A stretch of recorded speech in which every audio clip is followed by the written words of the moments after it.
Hello everyone. In this session, I am going to discuss chapter number 7, and I'm not going to discuss everything in chapter 7. So make sure you read the chapter and also associated PowerPoint slides and practice questions. So in the last chapter, chapter number 6, we discussed short run and long run, and I told you that in the short run, at least one of the factors of production is fixed. Now we will discuss the long run scenario. That is, there's no fixed cost. So in the long run, there's no fixed cost. All factors of production are variable. So there's no concept of total fixed cost or average fixed cost. We don't have fixed costs. Okay. So now let's first let me show you the learning objectives. As I said earlier, that I'm not going to discuss everything. Distinguish between the short run and long run. We have already done this. Explain why medium-sized firms are sometimes just as efficient as big firms. We'll discuss this topic. Demonstrate why big firms sometimes enjoy great cost advantages. We'll discuss this objective as well. Demonstrate why firms can sometimes be too big. Explain what is meant by the right size of the firm. We'll discuss this, and explain the effect of technological change on the firm's cost. We're not going to discuss this. You have to read from the textbook. Once I discuss the remaining topics, it is much easier for you to understand the last topic. That will simply tell you what are the factors that shift these cost curves. So let's start with the long run. So the period of time during which all inputs are variable. So there's no fixed factors of production. A firm can plan as it is in the long run, but at any one point in time, it operates in the short run. So that's the tricky part. You can't go in the long run right away. Long run is basically a sequence of different short runs. So you move to the long run, of course, through short runs. Let me, discuss this further. Since all production processes operate in the short run, diminishing marginal productivity applies. We have already discussed this in chapter number 6. In the long run, all costs are variable, and diminishing marginal productivity does not apply. So remember, that is the reason in chapter number 6 and also in chapter number 5, I told you that we always use this word diminish. Law of diminishing marginal returns or returns, law of diminishing marginal utility. We were using word diminishing. Why? Because that word is associated with the short run concept. So law of diminishing returns, this law is applicable only in the short run, not in the long run. There's no concept of diminishing marginal returns in the long run. What is law of diminishing marginal returns? When you keep hiring more workers on fixed factors of production, then the marginal productivity of your worker will decrease after a certain level of production. But there are no fixed factors of production in the long run, so there's no concept of diminishing marginal returns. So there are basically three topics that we are going to discuss first, and then I'll combine all these together. So don't worry, don't get confused. First, let me discuss, and then I'll summarize everything. Constant returns to scale. What is constant returns to scale? Remember, whenever you see this word returns to scale means long run. Always. Constant returns to scale simply means that when you increase your factors of production, not only one, because I know in the long run you can increase all factors of production at the same time. So if you increase your factors of production by, let's say, 10%, then your output will also increase by same 10%. This is the meaning of constant returns to scale. But what does this mean? It means, let me show you and you will understand this. So see, if I increase all inputs by 10%, it means my cost of production is increasing by 10%. By hiring more by employing 10% more inputs, it means my cost of production will increase by 10%. But at the same time, if output also increases by the same percentage, 10%, you know what would happen? Average total cost will not change. What is average total cost? I've just discussed in chapter number 6. So average total cost is total cost divided by output. So if your total cost is increasing by 10% and output is also increasing by 10%, there's no change in average total cost.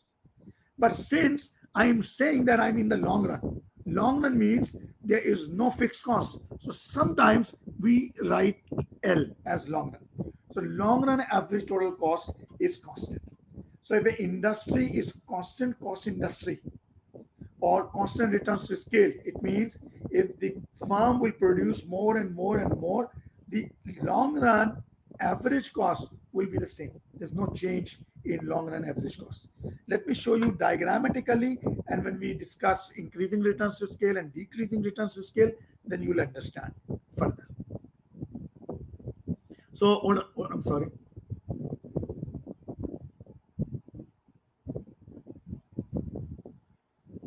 Okay. So this is the diagram. What I have done, I have drawn 4 average cost curve. Now, it's not mentioned total cost, but I'm assuming it's not variable cost, right? Total cost. So average total cost curve. And all these 4, it says plan 1, plan 2, plan 3, and plan 4. It means, if you are operating at plan 1, it means you can't increase the plant size. Plan 1 means this is a plant of a fixed size. So it's a short run. So you move from short run to long run if you move from one plant size to another plant size. Suppose, for example, and I will delete this, but I have to write on this screen. I'm sorry, but just see this, and you will understand this. Answer my question. Of course, you cannot answer, so I will answer this side.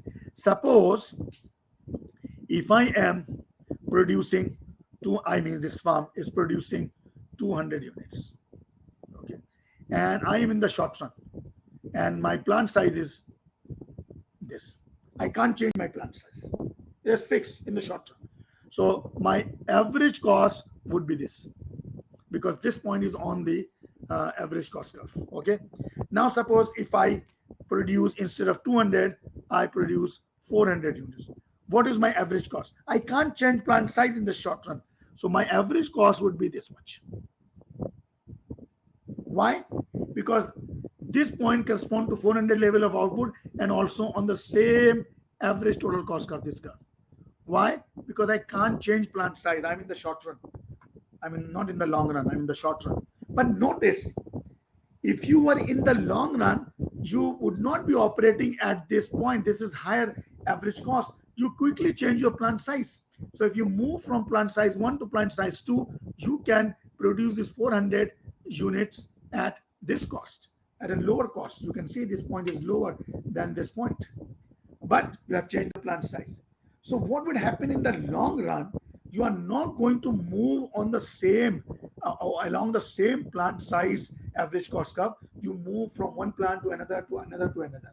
So if I delete this marking, then you notice what is happening here. That is, if you increase your level of output from 200 to 400 to 600 to 1000, see, your cost, average cost is the same. It's not changing.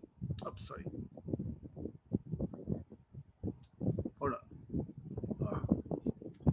What is happening? Hold on. So the average, just give me a second. I have to refresh my screen. I'm sorry.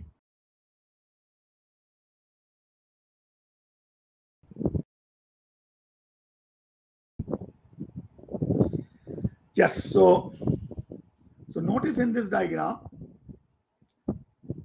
that if you change the plant size, your average cost is same. Because when you produce more, you are not going to keep the same plant size. You change the plant size quickly, and you make you reach the same minimum cost. So if I join all these minimum points, see this. This is LRAC, that is long run average cost curve, which is horizontal. What is the meaning of horizontal long run average cost curve? Horizontal means this variable that is on the vertical axis, average cost, is not changing. So if you produce more and more and more, your average cost is same. So that is constant returns to scale. And don't worry, I'll combine everything that will make sense. This is simple example. So suppose if these are the production levels for different not cost for different plant size, and if I ask you if you look at this, for this is the example. For example, if I give you this table and I ask you, is this table depicting constant returns to scale or increasing or decreasing returns to scale? I would say constant. How do I know? Notice how I check this. So in this column, this first column, notice what is the minimum number. Minimum number is 5. That is minimum average cost. And see, with this plant size, what is the minimum number? Again, $5. What is the minimum number? Again, 5. So basically, in the long run, the minimum cost is same, $5, $5, $5. So that is constant returns to scale. Okay. Now, test your understanding. You have to do your own. I'm not going to discuss this. I have given you 3 plant size, and I ask you what plant is best suited to produce 4 units. So you can see at 4 units, that is at 4 units, right? What is the minimum cost? Minimum cost is here. So you will use 36. You will use plant size 3, where the average cost of producing 4 units is only 36, which is the minimum. Okay, so all the answers are given here. So at 4 units, plant 3 produces at the lowest cost. Okay, and similarly, the other question as well, and so all answers you can see, all answers are 36, 36, 36, which is the same, and therefore this is constant returns to scale. Then you have economies of scale. Actually, don't get confused. So I prefer using the same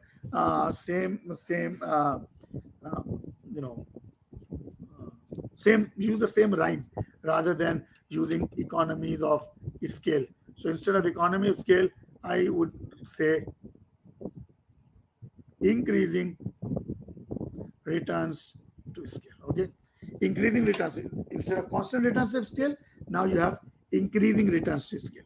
By increasing returns to scale, I mean if a firm increases more output, right? If production level increases, then long run average total cost decreases. It's not constant. In constant returns to scale, it is constant. In increasing returns to scale, the average long run average total cost will decrease as you produce more. What is the meaning? It means, see this. This is average total cost. What is average total cost? Total cost divided by output. So if you're increasing your all inputs by 10%, then output must increase more than 10%, let's say 20%. So notice that your average total cost is decreasing. That is called increasing returns to scale. Let me show you the diagram, and that will further clarify. Look at this diagram. Notice the difference. The difference is the short run average cost curves, the minimum of these cost curves are not at the same level. See, let me mark this so that you know what I'm talking about. See, for plant size, this is the minimum average total cost, right? That is 40. But if you produce more and change your plant size because you are in the long run, then see, your minimum cost decreases to 32. So if you increase your production, your average cost decreases. In constant returns to scale, it was not decreasing, it was constant. Now your cost is decreasing. But remember, your cost is decreasing, but we call it increasing returns to scale, not decreasing returns, increasing returns to scale. If you want to match this term with the decreasing average long run average cost, you could have said decreasing cost industry. So this is called decreasing cost industry. Why? Because long run average total cost is decreasing in this industry, which is decreasing cost industry or increasing returns to scale. So you have to understand the difference. They are the same thing, increasing returns to scale and decreasing cost industry. Exactly opposite of, I'm just skipping this slide. These are test your understanding slide. You just, have to go through these questions, right? It's very easy. You can easily calculate whether this is constant returns to scale or increasing returns to scale or decreasing. Now, diseconomies in scale or decreasing returns to scale. What is decreasing returns to scale? Exactly opposite. That is, your long run average cost curve will increase if you produce more. That is increasing cost industry. I'm sorry if I'm confusing you, but this is the diagram. See this. So if you produce, let's say, if you produce 1,000 unit, look at this. This is your minimum cost, 40 average cost, total cost. If you try to produce 1,600, your average cost will increase actually. So if you join all these points, look at this. Your long run average cost is increasing if you produce more. This is called decreasing returns to scale or increasing cost industry. But normally, when a firm produces any product, the firm will experience all these phases in the same diagram, in the same process, not so constant increasing and decreasing returns to scale. That is the reason why we had used diminishing returns in the short run, so that we can distinguish between diminishing returns and decreasing returns to scale. So decreasing returns to scale means when your long run average cost is increasing. Diminishing returns means the productivity of workers will decrease if you apply worker on fixed inputs. So one is short run, the other one, the decreasing returns to scale, is a long run phenomena or diseconomies in scale. Same thing. So what I have done, sorry. So I'm skipping few slides. You have to read this test your understanding slide. Here, you have to know which one is constant return, economies of scale. Economies of scale means increasing returns to scale. Diseconomies of scale means decreasing returns to scale. So this is the diagram. So basically now I have combined all these three portions together. So the downward sloping long run average cost curve is showing economies of scale, or what I call it, increasing returns to scale. This is constant returns to scale. Why? Because average total cost is not changing if you are producing more in this range. So in this range, you have constant returns to scale.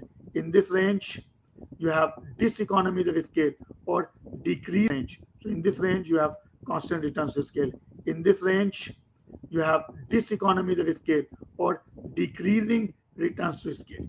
So don't get confused with diminishing returns. So diminishing returns is totally a short-term phenomenon. This is decreasing returns to scale, that is increasing long-run average cost. Okay. Now, one important definition here again with this. Let me show you first this. Sorry, this.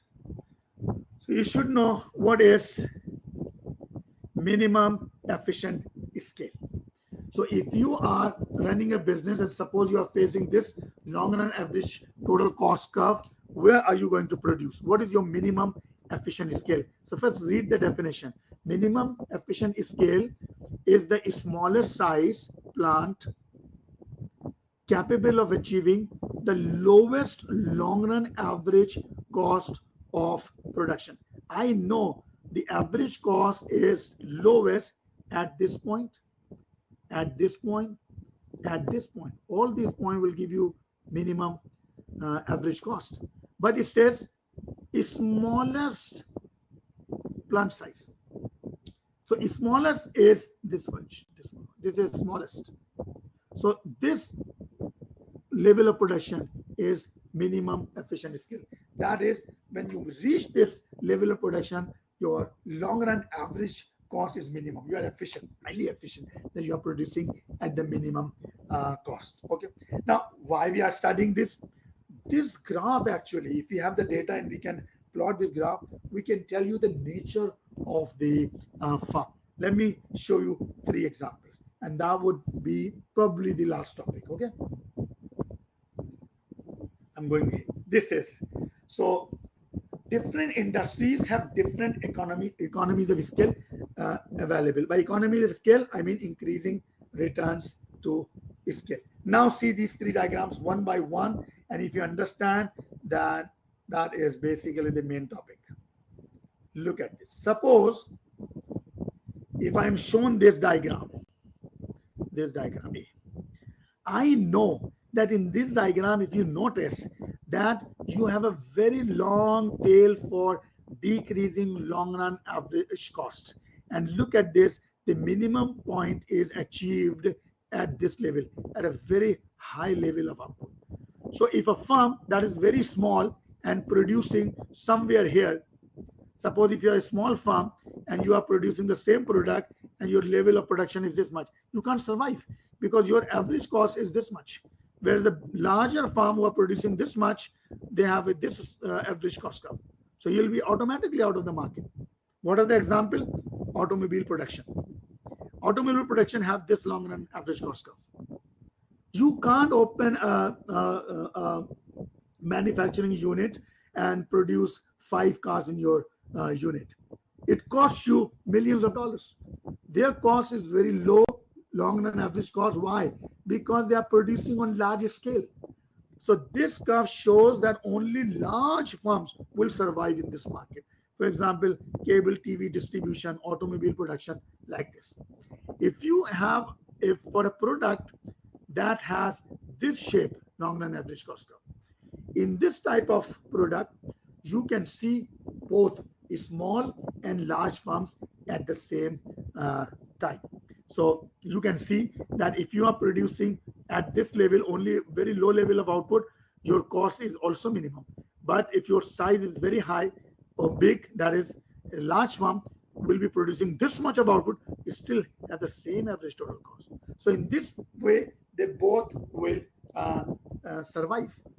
And the example is computer software and real estate services. You have large real estate services, you have small, like grocery stores. So in grocery stores, you can see that Walmart is very big, whereas the other convenience store are very small. But they are both are actually doing the business at the same time. Why? Because the nature of the product is such that they can achieve their minimum average total cost at different levels of output, even at a very small level of output. Then you have the third long run average cost curve, which is this shape, that is you receive minimum average cost at a very early stage. So if you are a very big farm and you are producing this much of output, you're not going to survive. Why? Because your cost will be this much and you can't even compete with the small farms. So large farm is not always beneficial. It depends on the nature of the product. Look at this dollar store. So if you have dollar store at so many different places, right? Small units.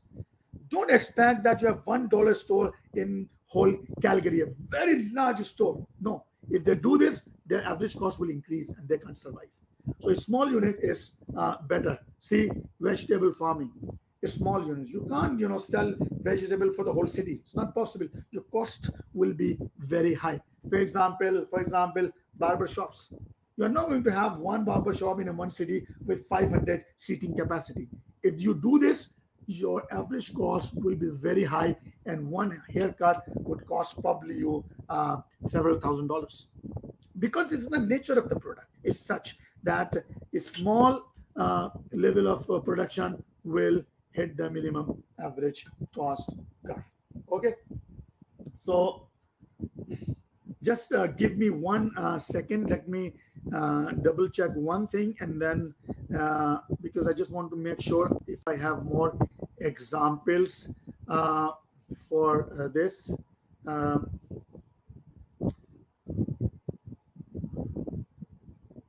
Yeah, so I have already given you the example of grocery stores in this category. in this category. So you have a small convenience store, and also you have large uh, retailers at Walmart uh, or Canadian superstore, right? Convenience stores, what says big Walmart.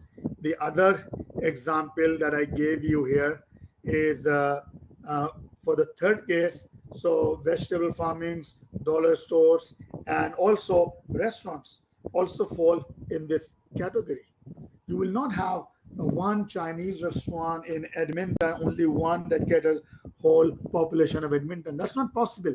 If you do this, then your cost will be very high, very, very high. So you have small restaurants all making profits. Why? Because they hit their minimum ATC at a very low level of output.